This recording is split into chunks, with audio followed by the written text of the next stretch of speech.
Hello friends, welcome to voice trainer. बच्चों, आज हम पढ़ेंगे मल्हार की पाठ्य पुस्तक में पार्ट 3। चैप्टर का नाम है फूल और कांटा। तो आज की वीडियो में हम इस चैप्टर के प्रश्न उत्तर करेंगे। पिछली क्लास में मैं इस चैप्टर को अच्छे से पढ़ा चुकी थी और अच्छे से समझा भी दिया था, तो आप उस वीडियो को प्लेलिस्ट में जाके अच्छे से देख सकते हो और समझ सकते हो। फिर उसके बाद आप इस चैप्टर के प्रश्न उत्तर करना, क्योंकि आप चैप्टर अच्छे से समझ लोगे तो तभी आप प्रश्न उत्तर अच्छे से कर पाओगे और समझ भी पाओगे। ठीक है, अगर आपको किसी और सब्जेक्ट की वीडियो चाहिए तो आप प्लेलिस्ट में जाके उस वीडियो को देख सकते हो, समझ सकते हो। तो चलिए शुरू करते हैं।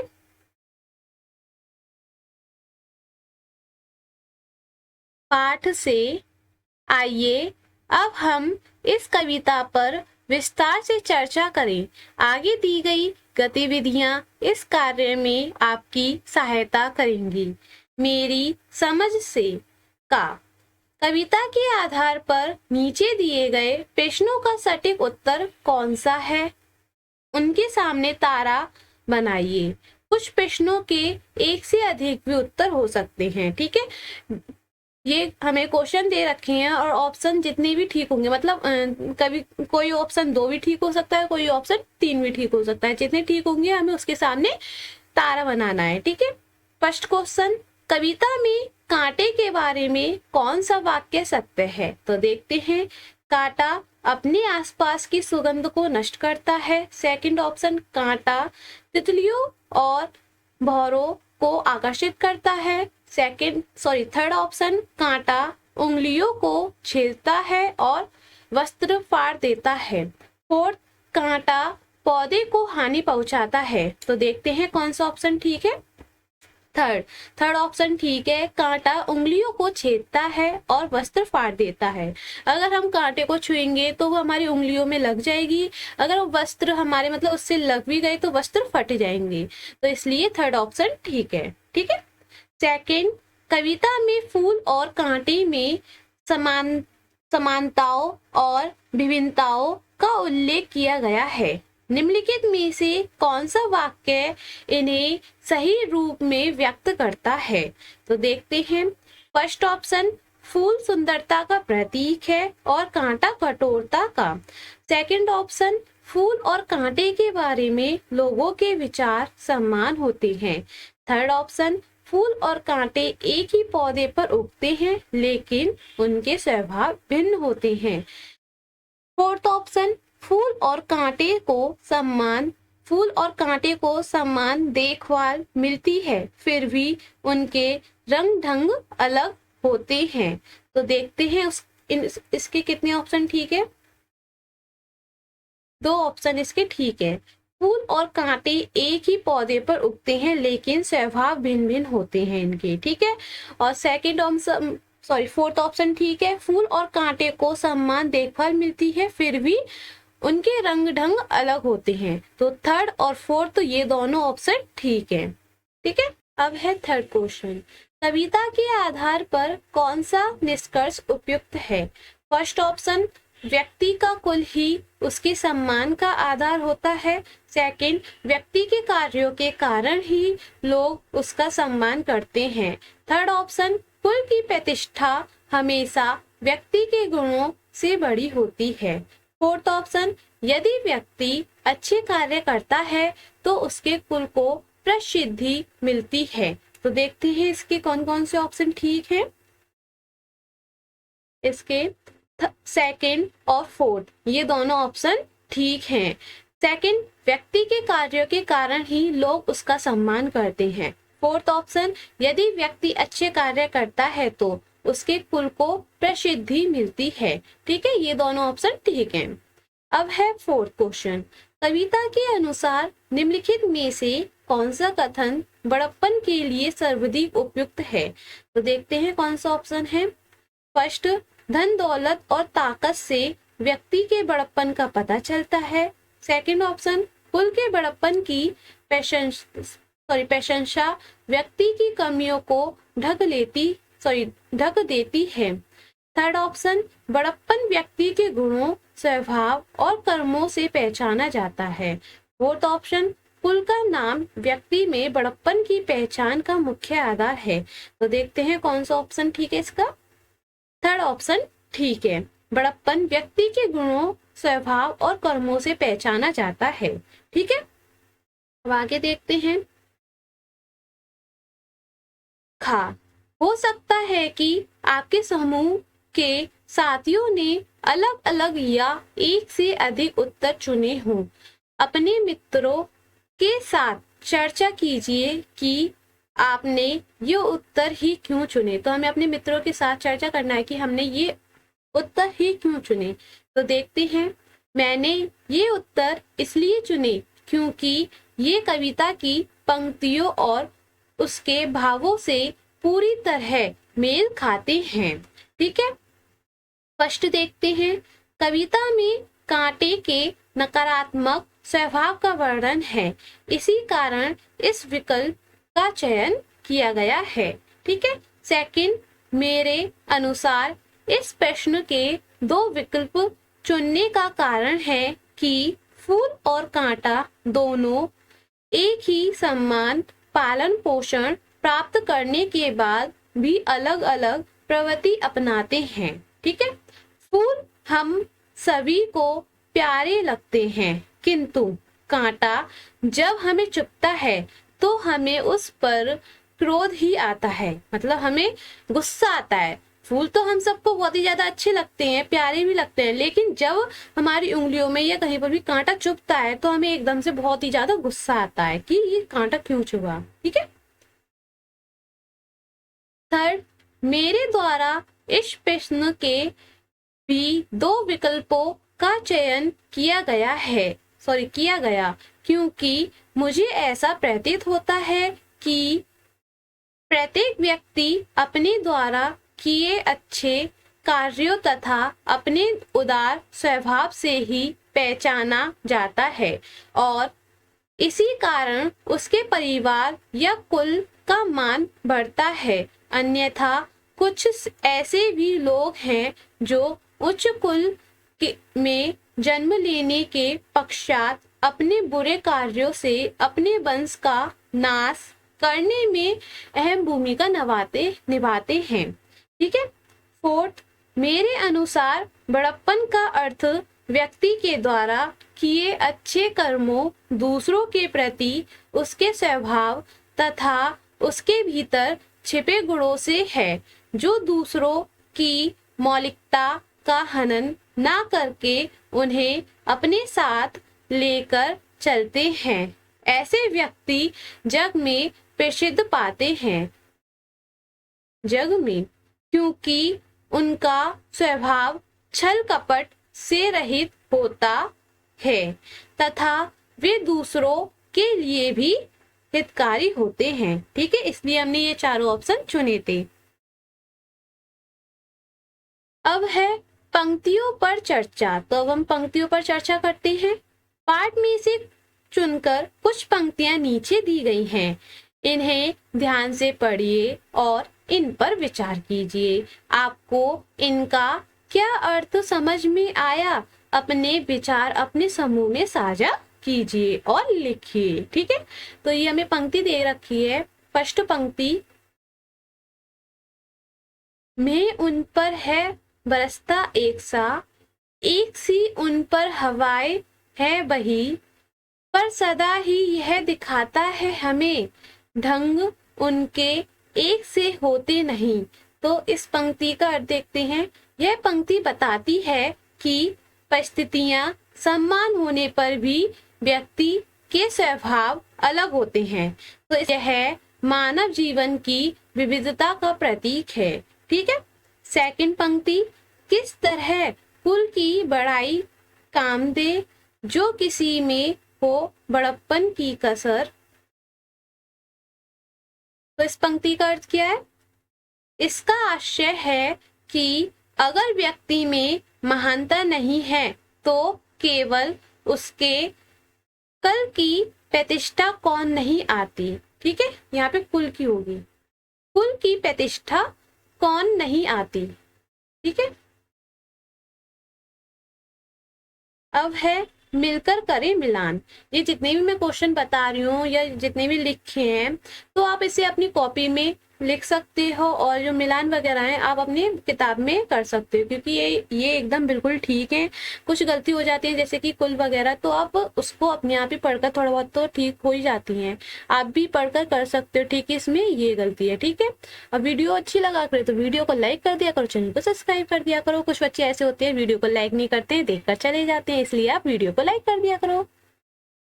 अब हम करेंगे मिलकर करें मिलान। ठीक है, इस कविता में फूल और कांटा के उदाहरण द्वारा लोगों के स्वभावों के अंतर और समानताओं की ओर संकेत किया गया है।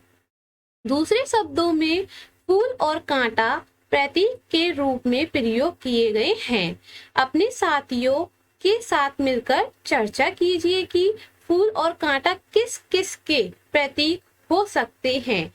इन्हें उपयुक्त प्रतीकों से जोड़िए। तो ये हमें दे रखे हैं यहाँ पे और हमें इनका मिलान करना है। ठीक है, कि कौन सा शब्द किस शब्द से है। जैसे कि दया, दया का देखते हैं किससे है। दया का है फूल से, और स्वार्थ, दया क्योंकि फूल हमें दया का फूल से है, स्वार्थ का किससे है, कांटा से।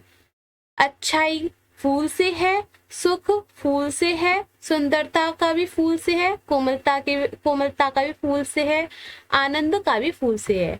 क्योंकि ये अच्छी अच्छी चीजें हैं, फूल बहुत अच्छी अच्छी चीजें देती है। फूल दया भी देता है, अच्छाई भी देती है, सुख, सुंदरता, कोमलता, आनंद, फूल जो है ये सारी चीजें देती हैं। कांटा जो होता है हमें एकदम गुस्सा दिलवाता है ना, तो स्वार्थ होता है। और देखते हैं कांटा का क्या क्या है। फूल परोपकार भी है, फूल प्रेम भी देता है, और फूल प्रशंसता भी देता है। कांटा हमें बुराई, मतलब कांटा जब चुभ जाता है तो हमें एकदम गुस्सा सा आता है, तो कांटा बुराई भी है और दुख भी देता है और कठोरता भी, पीड़ा भी देता है। इसलिए कांटे के ये सब हैं। ठीक है,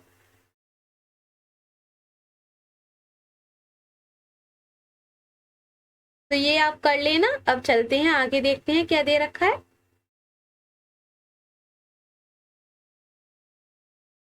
सोच विचार के लिए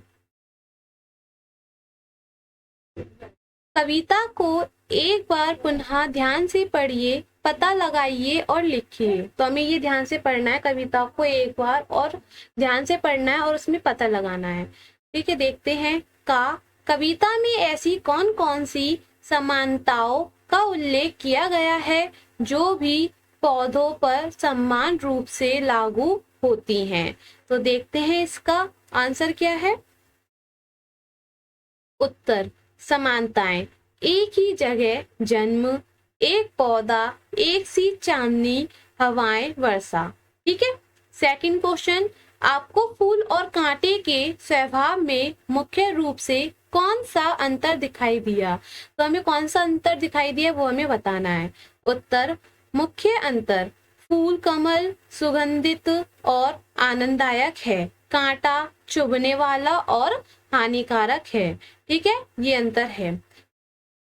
घा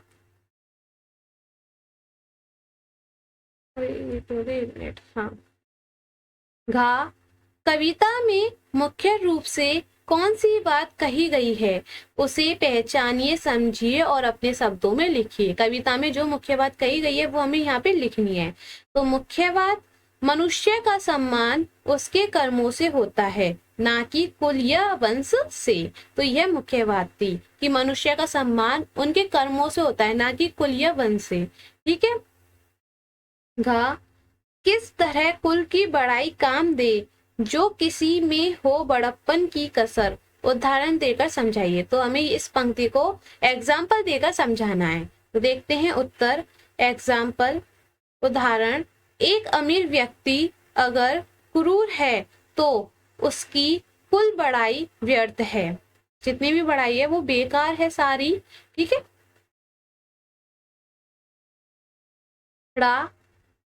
है खटकता एक सबकी आंख में, दूसरा है सोता सुर शीश पर, लोग कैसे स्वभाव के व्यक्तियों की प्रशंसा करते हैं और कैसे स्वभाव वाले व्यक्तियों से दूर रहना पसंद करते हैं, तो वो हमें बताना है। ठीक है।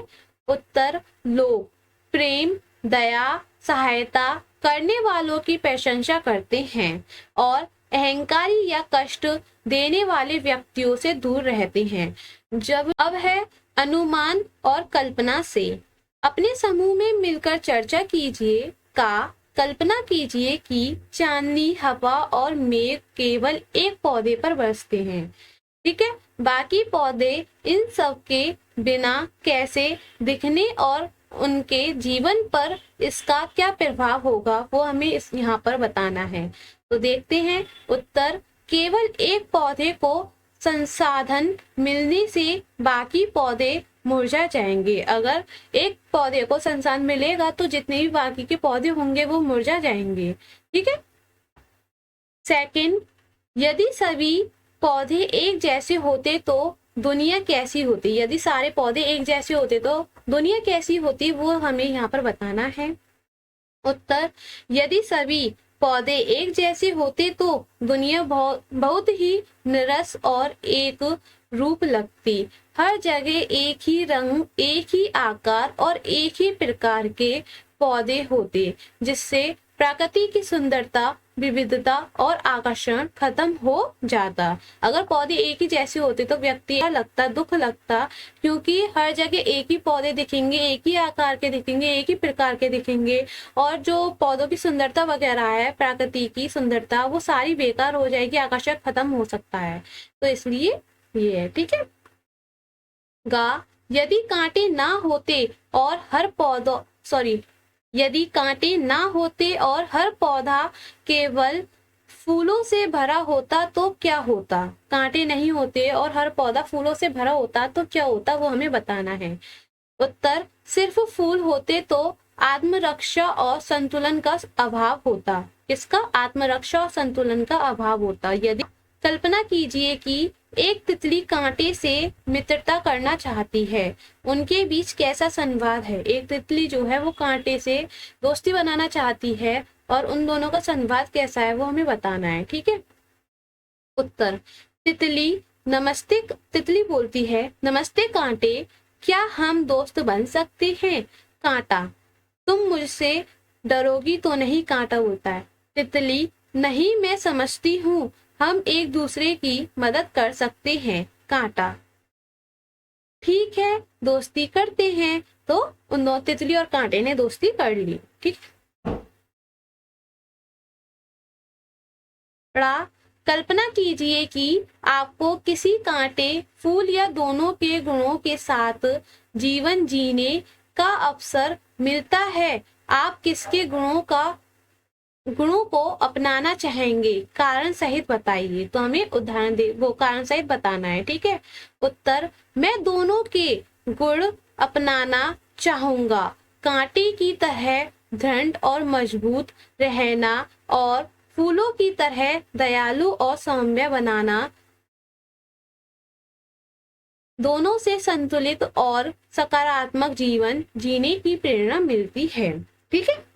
अब है शब्द से जुड़े शब्द। तो शब्द से जुड़े शब्द करते हैं हम। नीचे दिए गए रिक्त स्थानों में बड़प्पन से जुड़े शब्द अपने समूह में चर्चा कीजिए। तो ये चर्चा करके लिखिए। तो यहाँ पे हमें एग्जाम्पल दे रखा है, जैसे कि बड़प्पन, संतोष। तो हमें यहाँ पे बताना है कि क्या क्या आएगा। तो देखते हैं। दयालुता, परोपकार, उदारता, ईमानदारी, विनम्रता और सहनशीलता। तो ये यहाँ पर आएंगे। ठीक है। अब आगे देखते हैं क्या दे रखा है।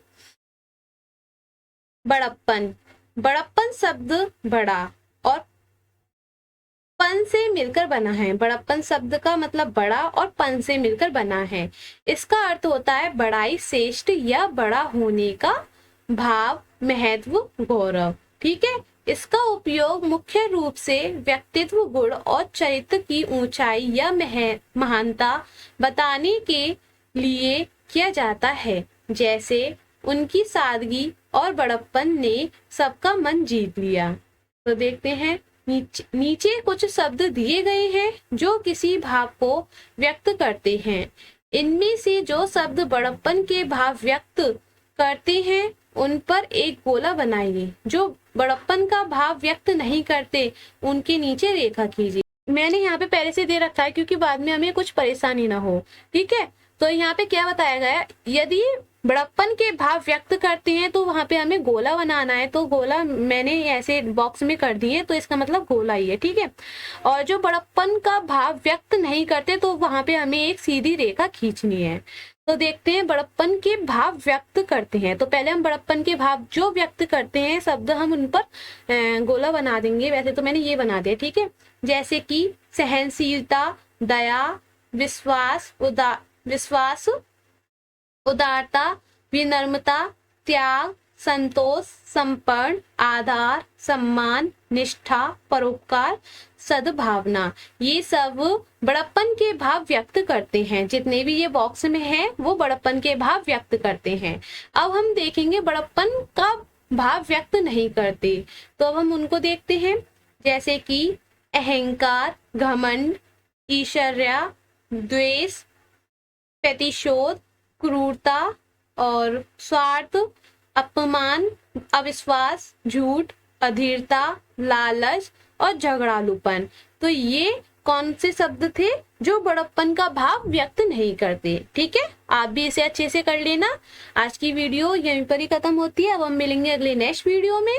अगर वीडियो अच्छी लगे तो वीडियो को लाइक कर देना, चैनल को सब्सक्राइब कर देना। तो चलिए अब मिलते हैं नेक्स्ट वीडियो में, तब तक के लिए बाय बाय।